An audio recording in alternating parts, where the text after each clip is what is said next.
Hey everyone, and welcome to my fourth trail skate video, the Bethesda Trolley Trail. I'm starting this trail at the northernmost point, which is at Nicholson Lane in Rockville, Maryland, and heading south. This section is pretty new. It used to just be a shoulder on the side of the road, but now there's car parking and designated bike lanes very clearly marked, so that's a nice improvement. This trail goes through Bethesda, Maryland, as you might have guessed. It's only about 6 miles long and shaped like a huge misshapen letter U on the map, with downtown Bethesda located at the very bottom of the U. It switches back and forth between trail and urban environment, so I thought it'd be a good choice for my Seba skates. The first mile or so is a steady, gentle decline, so it's easy to keep speed up, but this is also one of the busiest sections when it comes to pedestrians since it's located behind some housing communities and such.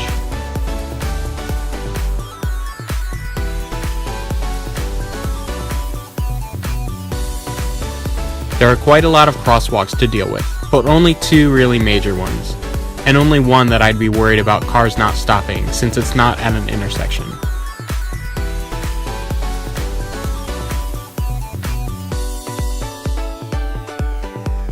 Once that's over with, the trail switches from downhill to uphill. There are two bridges along the trail, both over major highways, and they're pretty steep but also relatively short. I used to have to stop and rest at the top of these bridges about a year ago, and I no longer feel the need to do so it's nice to see an improvement in fitness from skating. After the first bridge, the trail just kinda disappears, and that's when the urban skating takes over, having to skate on neighborhood streets for a bit until the trail shows up again.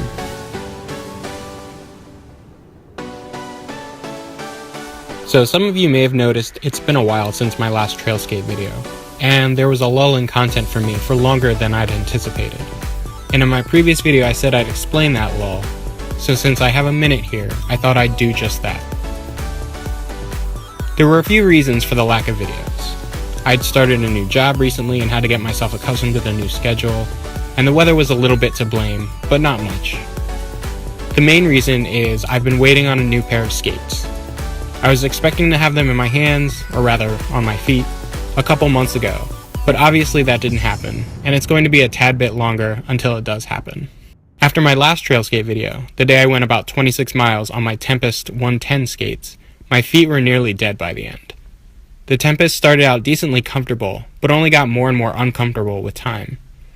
I know in general that speed skates are more about performance than comfort, but after getting a taste of real comfort with my Seba FR2s, and then having to skate in skates that were making my feet hurt more and more, it was causing me to want to skate less and less, and that was something I wasn't okay with. So I resolved then to get a hold of some new skates. But it proved easier said than done, at least for the skates I had in mind. But I'll likely go into that once I actually have them in my possession, since I'll probably do a little skate collection / comparison video when they arrive. Until then though, I decided to make what videos I can with the Seba skates, like the video before this, and now this one. So I'll be doing a few of the shorter trails in these skates to bide the time, and that's about what you can expect from me for just a little while longer. I'd like to thank everyone for sticking around through the lull though, and I can almost promise it will get better from here on out. Okay, so that's it for my little massive tangential update, so I'll get back to the trail skate now. So this is where I always used to stop and turn around because, again, the trail just vanishes, but this time at a busy road. To continue, we have to skate on the sidewalk. And the crosswalks along here are especially rough, too.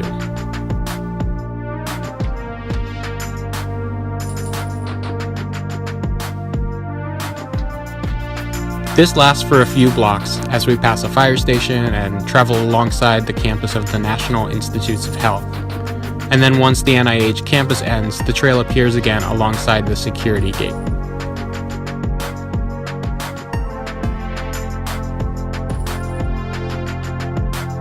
This is where the more scenic section of the trail begins, although let's be honest, you're still just traveling in between buildings and roads, so it's nothing spectacular, just more aesthetically pleasing than before, that's all.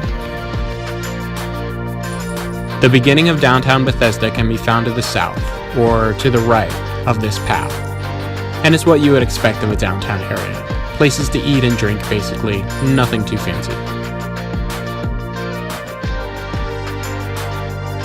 Here the trail curves back to join the road, and sidewalk use becomes mandatory again. The cobblestones along the crosswalks here are pretty deep and almost tripped me up a couple times, so use caution.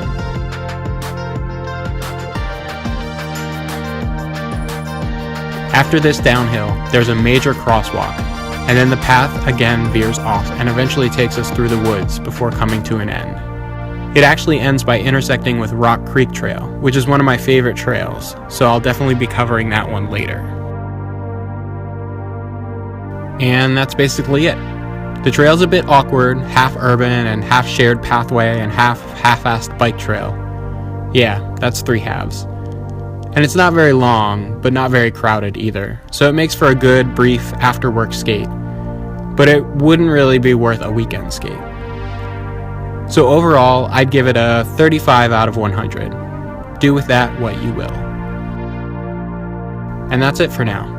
Stay tuned for more skating stuff, because that's pretty much all that happens here. And that's what will likely continue to happen here. Until then, later.